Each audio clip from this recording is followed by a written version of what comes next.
Hello and welcome to the Capital Roost. Today we are talking about a well-known IPO's performance. One of the most hyped IPOs in stock market history just erased $1 trillion in value in about a month. SpaceX, yes, Elon Musk's rocket company, went public in June to absolute mania. Shares shot up, everyone wanted in, and now just weeks later, the stock has fallen below the price it even sold shares at. Short sellers, the investors betting the stock would fall, have made almost $9 billion in profit. If you've ever felt FOMO, watching a hot IPO take off, and wondered if you missed out by not buying in, this story is about to make you feel a lot better about sitting it out. Let's get into it. Here's the timeline. SpaceX priced its IPO at $135 a share back in mid-June, raising $75 billion, the largest IPO on record, beating out household names that took decades to build. On day one, the stock jumped more than 19%, and within days, it kept climbing, eventually peaking above $225 a share. That's a 67% gain from the offering price in just weeks, and for a brief moment, it pushed SpaceX's valuation past $1 trillion, making it one of the largest publicly traded companies in America. Investors were euphoric, retail traders were piling in, financial media couldn't stop covering it, and SpaceX briefly climbed as high as the fourth largest company by market cap on U.S. exchanges. Then the reversal came, fast. By mid-July, the stock had given back essentially all of those gains, closing at $135.27, barely above the IPO price. Days later, it slipped below that IPO price entirely, briefly touching $132 a share, its lowest level since going public. In total, SpaceX has lost roughly $1 trillion in market value from its June peak. That's not a typo, $1 trillion in about a month from a single company's stock. So what actually triggered the reversal? Two announcements did most of the damage.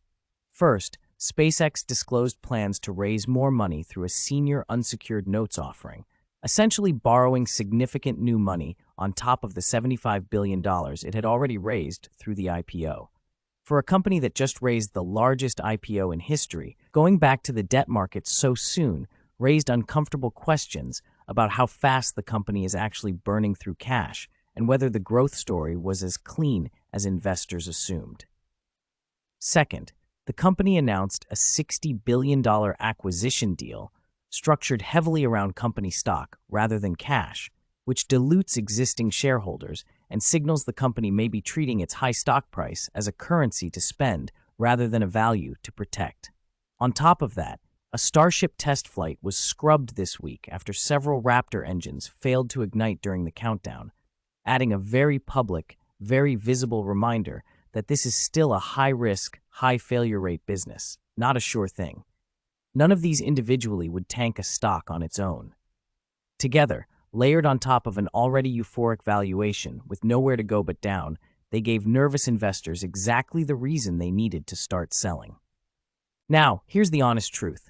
Most of you watching don't own SpaceX stock, and that's completely fine. This one isn't sitting in a typical index fund the way a company like Apple or Microsoft is, and it wasn't even available to most everyday retail investors at IPO pricing in the first place.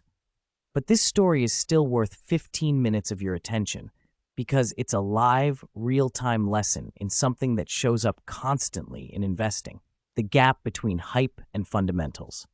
A company can have an incredible product, a visionary founder, and a legitimate long-term business, and still be a terrible short-term investment if you buy in at the peak of euphoria, when the price has already priced in years of future success that hasn't happened yet.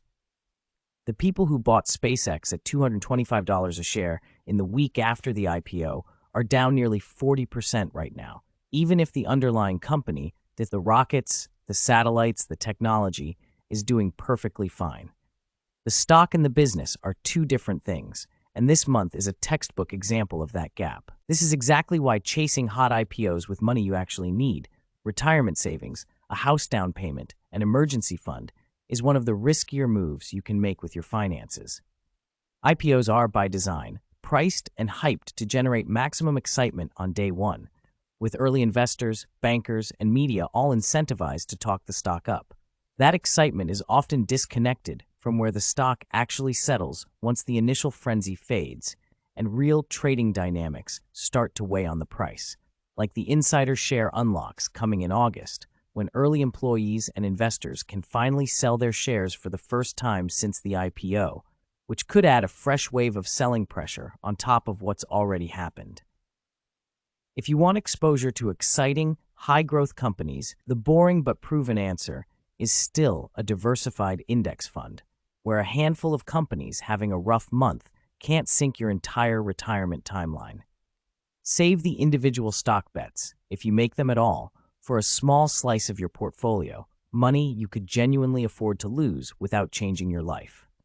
SpaceX went from the most hyped IPO of the year to trading below its offering price in about a month, wiping out roughly $1 trillion in value and handing short sellers almost $9 billion in profit. The lesson isn't about SpaceX specifically. It's about what happens anytime hype outruns fundamentals, and why patience and diversification consistently beat chasing the next hot thing.